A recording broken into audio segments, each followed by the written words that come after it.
Let me start off by saying that I'm not particularly religious. If you ask me if I believed in God, I'd probably just shrug, grunt out a few words about being on the fence about it, and continue with my day. Of course, that was before last night. My friends are the kinds of people who like wild nights. Crazy parties, snort a bit of coke, take a bit of E in the bathroom, maybe hook up with someone, and leave a text on my phone at 10 past who the fuck knows, telling me they don't need that ride I'm offering after all. Not to say I don't like a drink, I do, it's just clubs aren't my style. Lying low in a pub somewhere, drink in hand, listening to the TV drone onto whatever channel some scruffy guy in the back barked out for, I guess that's my idea of fun. So when my friends tell me they want to go out for a night on the town, I say sure.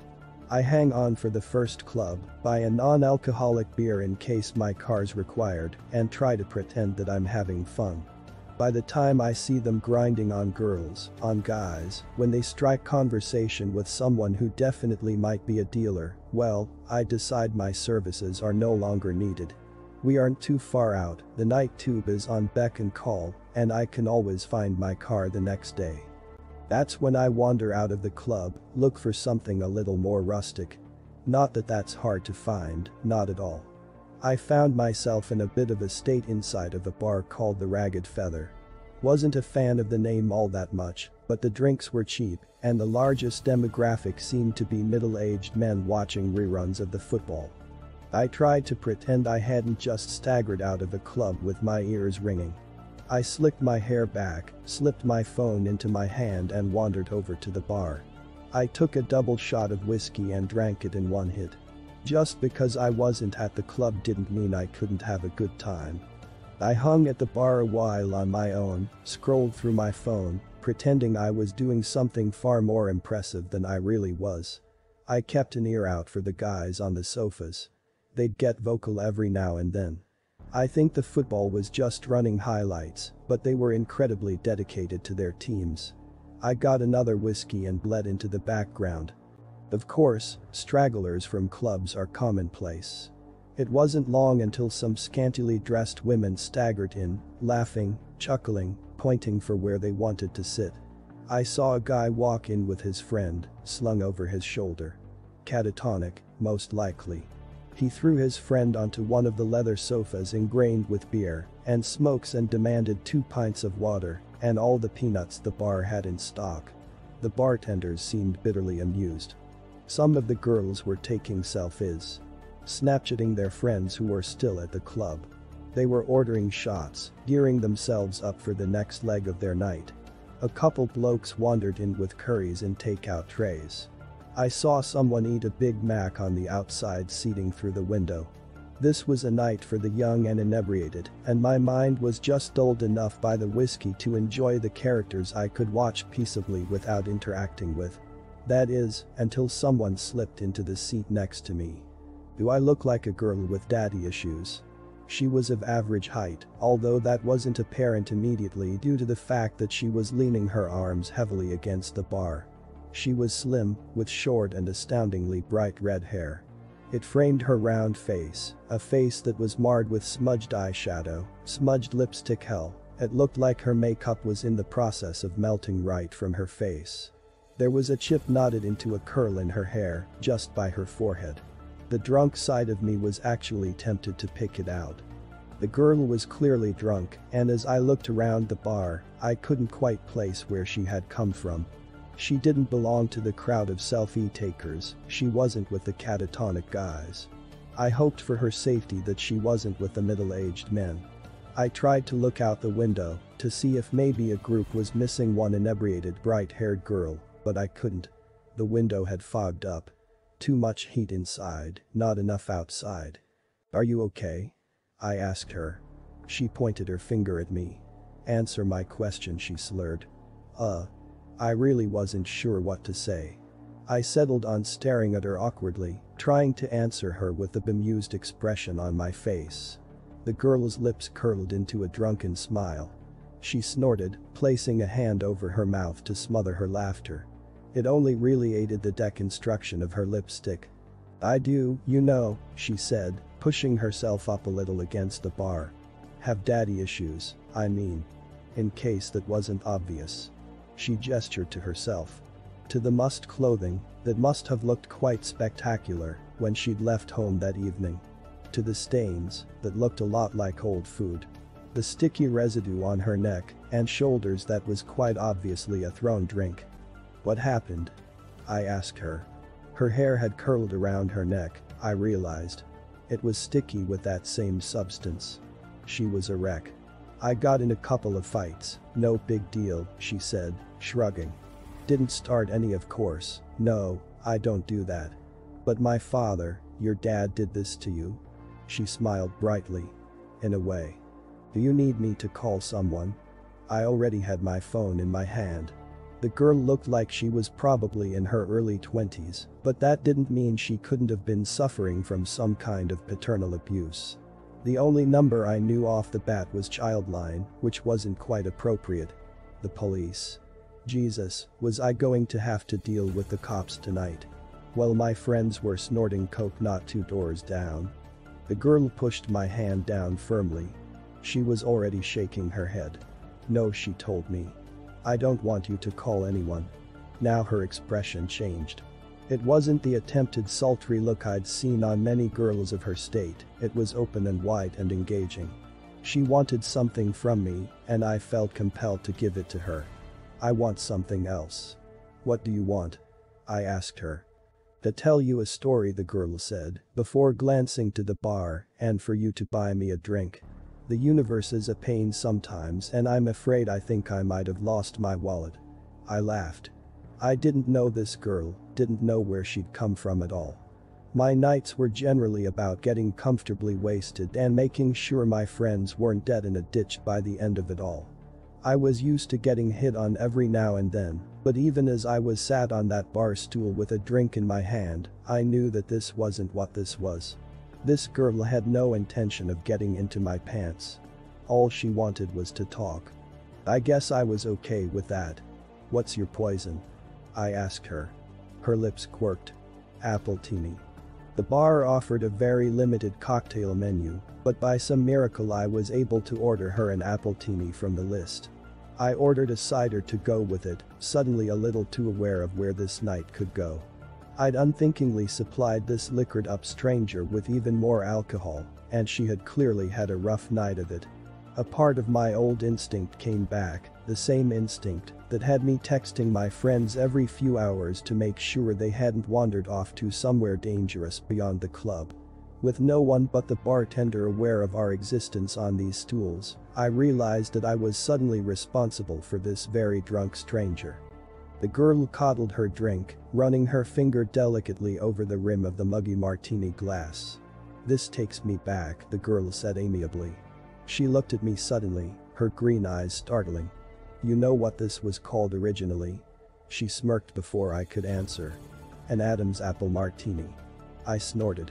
Yeah, I think I've heard that before. Of course, it wasn't actually an apple, she continued, eyes moving back to her glass. The text translated that part wrongly, mostly because you people don't have a word for it anymore. The fruit was incredibly exotic and, to be honest, it doesn't exist in this realm of existence. Only Eden. She laughed dreamily. And Eden's long gone. I stared at her. Are you okay? It was more honest than the last time I'd asked her. Mostly because I was beginning to feel a little dread creep into my stomach. Of course, the girl said, grinning widely. Why do you keep asking? I mean, I stuttered, now, don't take this the wrong way or anything, but you look like someone poured their drink over me. The girl asked. Like someone else threw their kebab on my dress, and another unpleasant chap littered me with his fish and chips. That I have been hit, slapped around a bit and left in the gutter for the rats to find me. She held my eyes for an incredibly long time before her face broke out into a grin. Yeah, something like that. Why would they do that? I asked. Why wouldn't they? The girl shot back. People aren't that great, and alcohol makes them worse. She shrugged. Sometimes makes them better. Nicer, a little looser in the sack, but mostly just annoying and a little smelly. I looked at her, I watched her knock back her drink. She exuded the intelligence to know just how ironic her words were, but she was neither caring nor apologetic about them. The girl looked at me again. "You bought me a drink. Now you can listen to my story." I nodded wordlessly. She smiled, pointing at the bartender, and then at her drink. The bartender was already making her another. "Eden," the girl said, reiterating her earlier babble, as though the words had only just come out of her mouth. "They always think that's my fault, you know. The reason Adam and Eve got kicked out of their perfect little nudist paradise." She shot me a knowing glance. "Only in Eden can you sit on the grass butt naked and not get a pine cone stuck in your crack." I blinked. "I'm sorry," I said. "I'm not following." "Sorry," the girl said. "My story won't make any sense without a proper introduction." She reached out her hand. "Hello. My name's Lucifer." She winked. "But you can call me Lucy. There's an uncomfortable heat that stretches through your veins when you first go into fight or flight mode. Adrenaline pounds through your blood and all you want to do is get up and go. It overrides everything else." A lot of things made sense when the girl told me her name. For starters, that she was crazy. She had to be. She looked like she'd been attacked on 4 separate occasions in one night, and up until that moment, I hadn't known how that could be possible. Behind the melty makeup and dirty clothes, she was rather attractive, and her attitude hadn't come off as catty or rude. If she'd been going around telling people she was the devil, though, that gets a reaction out of people. I suddenly felt myself looking at her wrist, down towards her ankles. Did she have some kind of cuff on from one of those mental institutions? Had she broken out of hospital after a nasty bump on the head? Was any of this even happening at all? I really would have to call the cops. "I know what you're thinking," the girl Lucy said. "You're thinking that I'm crazy, that you need to get out of here. Maybe you even think I'm aggressive." "Are you?" I asked her. "Would I be here with you, drinking apple tennis if I were?" she asked, fluttering her eyelashes. "Would you look the way you do if you weren't?" I shot back. She grinned, toasting her new glass. "Touché." Unthinkingly, I clinked my cider against it. Then I frowned. She chuckled, leaning closer. "Let's have a little wager," she said. "Let me tell you my story, and, if you believe me when I'm done, you can't go about trying to get me locked away somewhere." I stared at her. "If I ended up believing you, then why would I do that?" She smirked, sipping her drink. "You'd be surprised what people do when they believe you're the devil." "And you do this often?" I asked. "Tell people you're Satan?" She snorted into her drink. "Not as often as I should. But it's been a rough day and a hell of a long lifetime. I'd like to have a chat if that's alright with you." I waved to the bartender for another whiskey. The girl's eyes glinted with humor. I wasn't necessarily trapped with her, but a part of me didn't want to leave without first hearing what she had to say. Besides, at the end of it all, I couldn't just leave a crazy girl to wander around London alone at night. So I said, taking a swig of my drink. "Eden." Lucy laughed. "Adam and Eve." I continued. "You're saying that's true? God created 2 humans and we all came from them?" "God made 2 prototypes," Lucy corrected with a raised finger. "My father created angels as his toy soldiers, but he had failed to make anything like himself. After us, it was his next big project, and he spent every waking hour of existence slaving over his 2 prototypes. He gave them a perfect utopia to live inside of, but he wanted to test them. He wanted to know whether they had free will." "And did they?" Lucy's face soured. "No. My father could never bring himself to go that far. He tempted them with the idea of knowledge beyond their understanding and told them exactly what they could do to claim it as their own. But to be able to create a being that could go against his law. Oh, my father is a very controlling being. He was afraid to unleash that ability onto them." Lucy was very adamant in her delusions, that was clear to me. She spoke about her father with such distaste that I began to feel bad for her. Only someone who had been hurt very badly would have the gall to spite God himself. "And what?" I asked her, entertaining her delusion. "You were the one that tempted them in the garden. The devil has been a girl this whole time." She smiled. I dabble. Then she looked at me, raising a brow. All of humanity thinks that temptation came in the form of a snake. The snake's legs were taken away as punishment for drawing Eve towards the forbidden fruit. She laughed, a hard and short sound. Snakes never had legs, and it was not a sin to tempt those poor prototypes into doing what they did next. Her shoulders were very tense as she took her next sip, but her eyes were filled with exhilaration. She seemed thrilled to be telling me this. I was the favored child, my father loved and adored me. He named me the light bringer. I was stood at his side during the creation of this earth. During the creation of humanity. She pursed her lips, slamming her empty glass against the table. The bartender eagerly went about making another. My father couldn't bring himself to go that extra mile, so he asked me to walk amongst the prototypes and tempt them myself. Draw out their desire for the forbidden power he had hinted at. You're saying God wanted us to know this stuff? I asked her skeptically. I'm saying God was afraid of his own power and wanted very desperately to share what he knew with the creation he had made. Right and wrong, left and right, all that stuff. Lucy shrugged. Are you familiar with the story of Prometheus? I frowned at her. Greek, right. They say he stole fire from the gods or something to help. The whiskey was making things a little foggy, and I struggled with the direction I'd been heading. Lucy grinned. Correct, she said, cutting off my attempt. Prometheus stole fire from the gods to ensure that humanity progressed. You'll find that every culture has an idea about where humans got their ability to evolve, to move forward, to create. God was the creator, and he wanted to give that ability to his prototypes. I gave them that ability by tempting Eve to eat the fruit. She shrugged impassively. Now the world sees me as the ultimate evil. If what you're saying is true, I said slowly, then God must be just like us. Lucy's lips thinned into a feral smile. My father is very egocentric. He may have planned to create you in his image, but in the end all he managed was to mold your minds into his. He gave you autonomy, the ability to think for yourselves. His angels were his soldiers and I was his most faithful. Until that day. Angels don't have free will.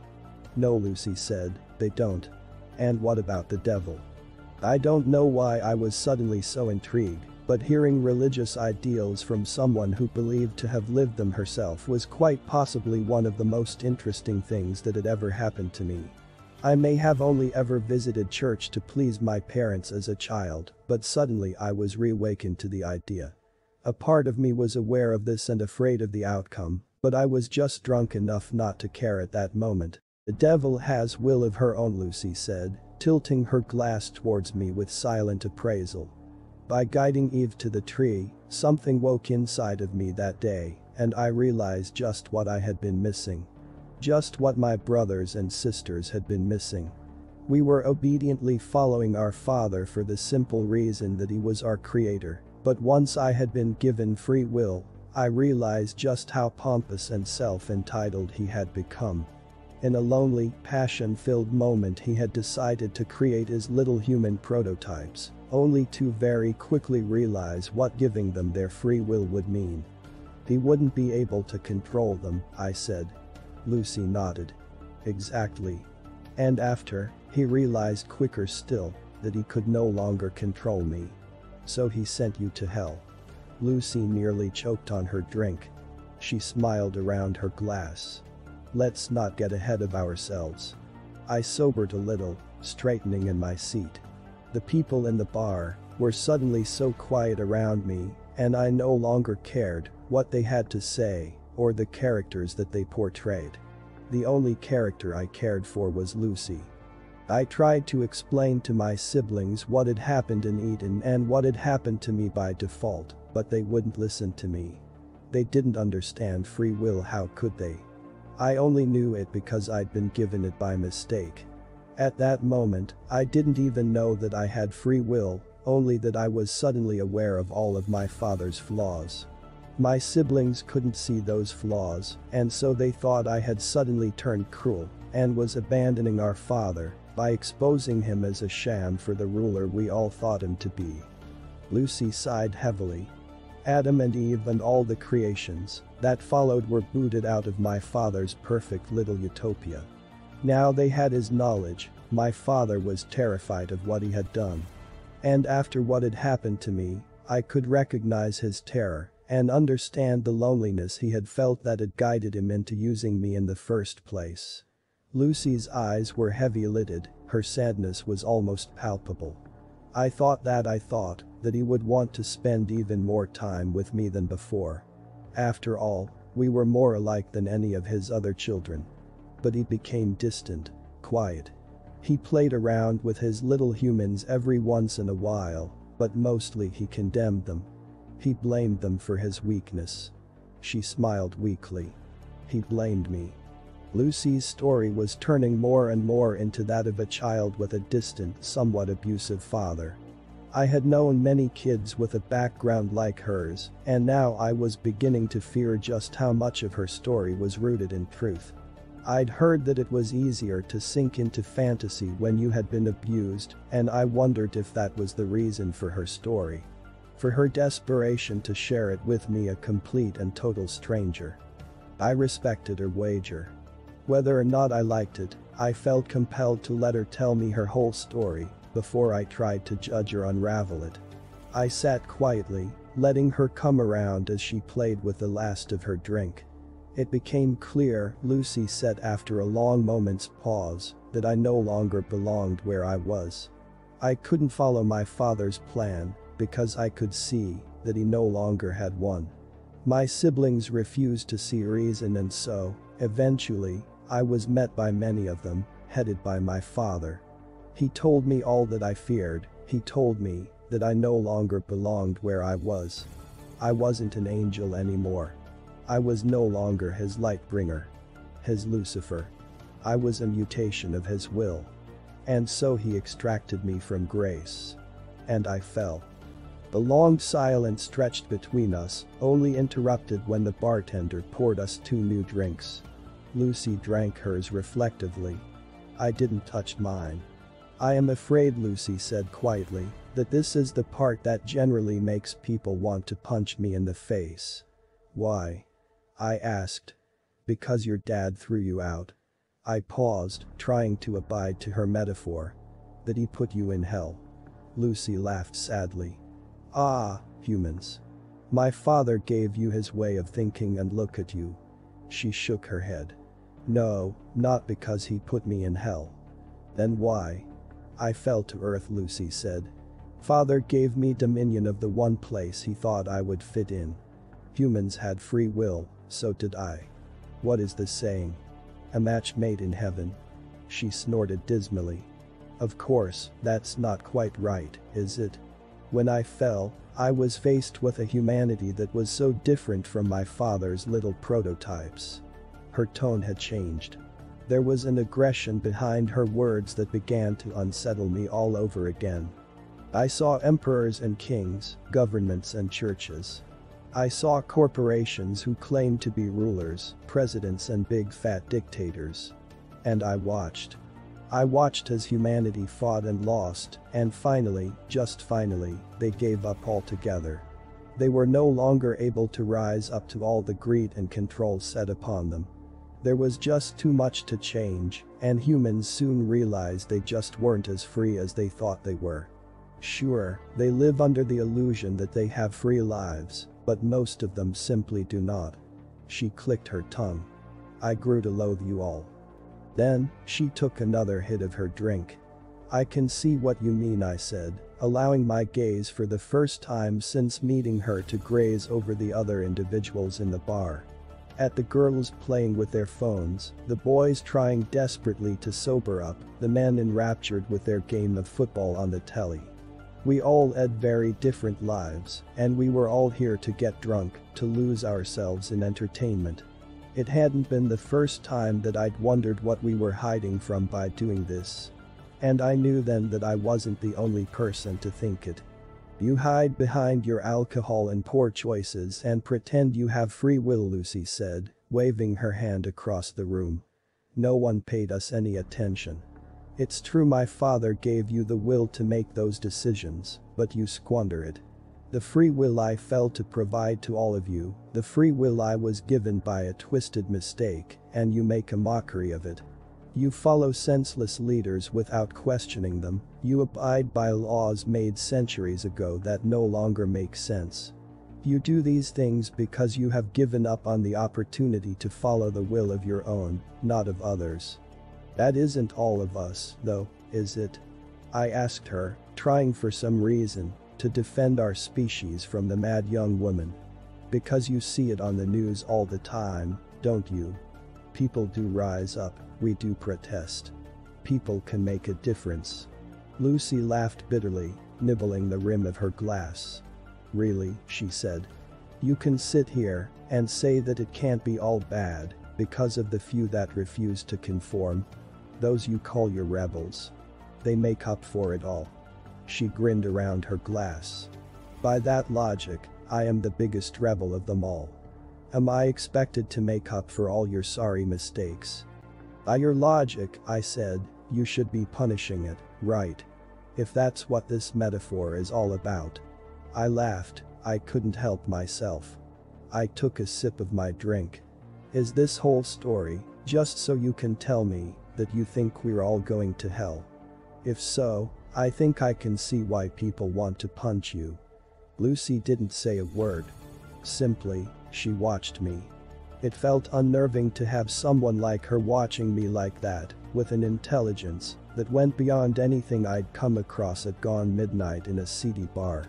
The drunkenness in her eyes was no longer present, her face wasn't flushed like before, and even her makeup couldn't represent the mess I'd seen when she'd first appeared on the stool by my side. It was like I was looking at someone else entirely. And I was afraid. Let's review what you've said, Lucy said slowly, articulately. She wasn't slurring. Had she been slurring before? You think I'm going to tell you that humanity is going to hell because you refuse to use the gift I gave you? Her nails curled into the bar. My father may have been the one to guide me, but I paid for his mistakes. I am the one responsible for your will in the eyes of your species, but that was never true.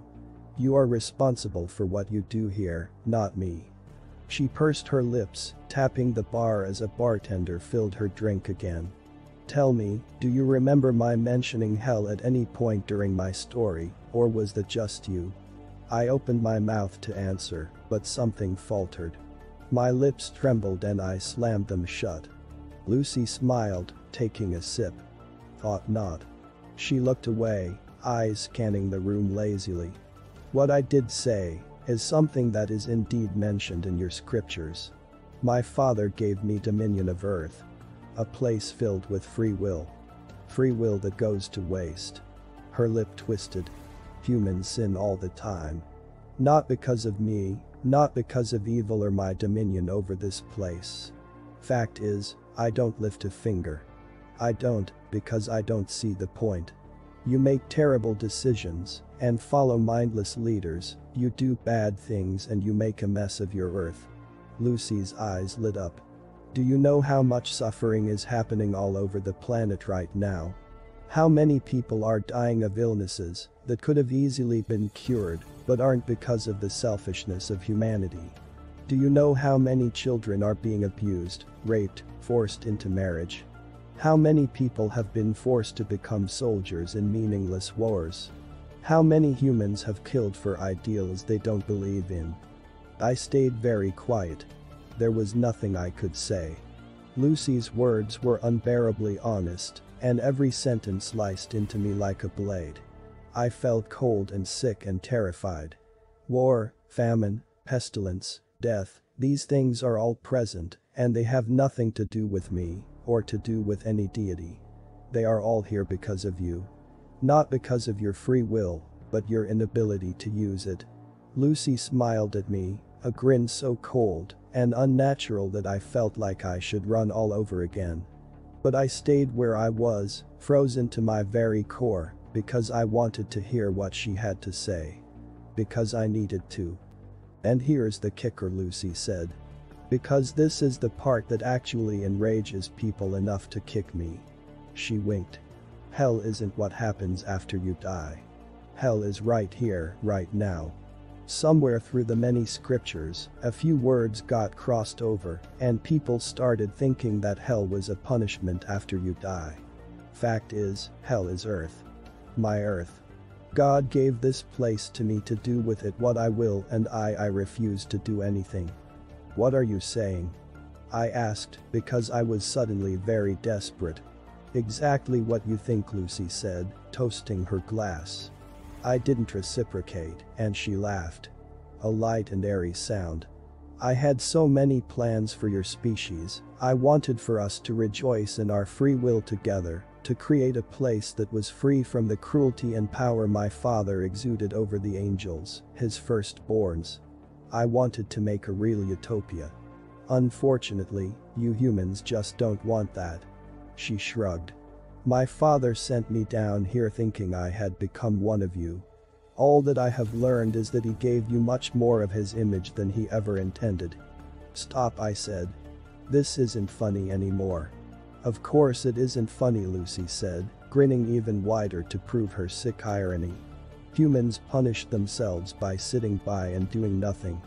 They have made their own hell and, you know what's worse, what's ultimately worse. Some of you are so blind to it that you think your life is heavenly. She didn't wait for me to ask what she meant, she simply barreled forward. The rich and powerful, those in positions that steal from everyone else. They get a taste of the good life, that's very true. Then they die and they don't go to hell. They come back here, to Earth. Which is hell. She tipped her head. Are you following? Reincarnation, Lucy said quickly, she practically purred the words. A neat little trek to make sure your souls stay here forever. You get a taste of the good life every once in a while, a handful of you at a time, and that's enough for you to believe that this is some kind of real middle ground. That you aren't living hell every day. Then, you die. You die for a moment and then you're in the body of someone facing the realities of hell. But of course, you never remember the time you spent in a better life. A part of you just has that inkling to hope. That's all. Hope makes you think that it can all get better. She slammed her drink so hard against the counter that it shattered. I didn't do anything, not even when flecks of glass littered my hands. I could only stare at her, a tightness in my chest constricting my very soul. No one else in this bar mattered in this moment, but of course that was what she had been saying this whole time, hadn't she? None of them noticed the scene, they were caught up in their own realities, their own hells. The bartender didn't clean the mess.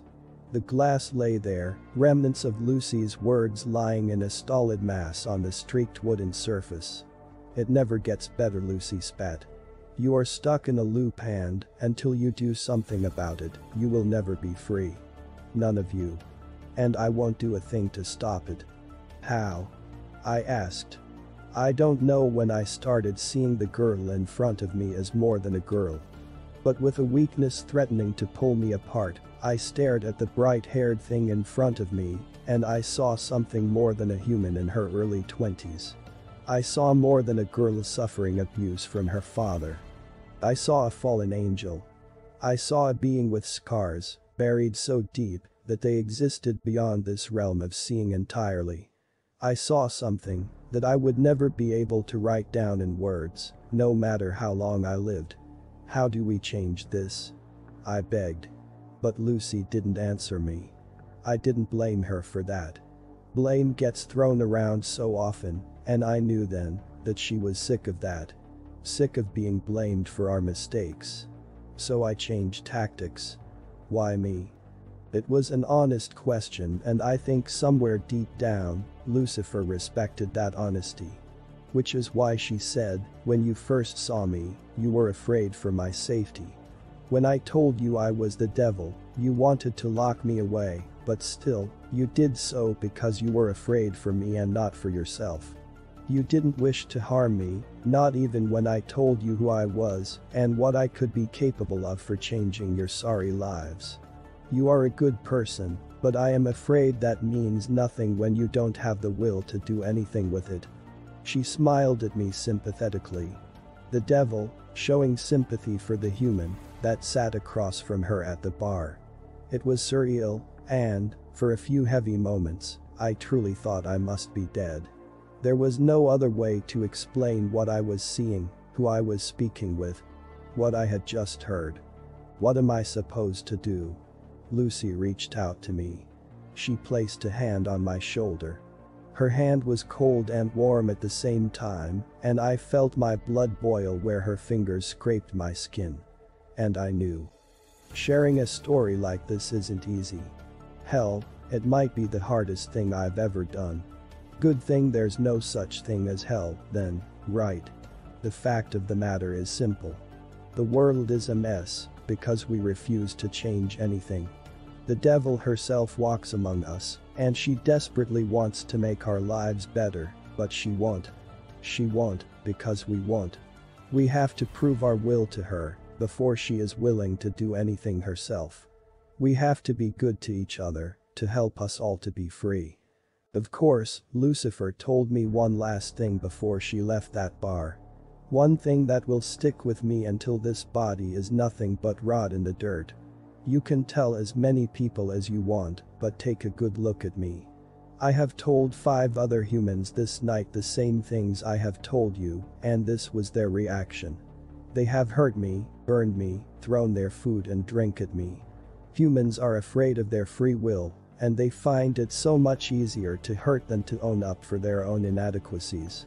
You will only be free when you stop seeing yourself in the same way my father sees himself. So that's what I'll leave you with. Lucifer won her wager that night, and I let her walk out the door. And I beg you to do the same. If the devil approaches you one night, listen to what she has to say, and listen to what I have been able to tell you of our meeting. The devil is real and she doesn't want to torture us. No, we do that just fine on our own.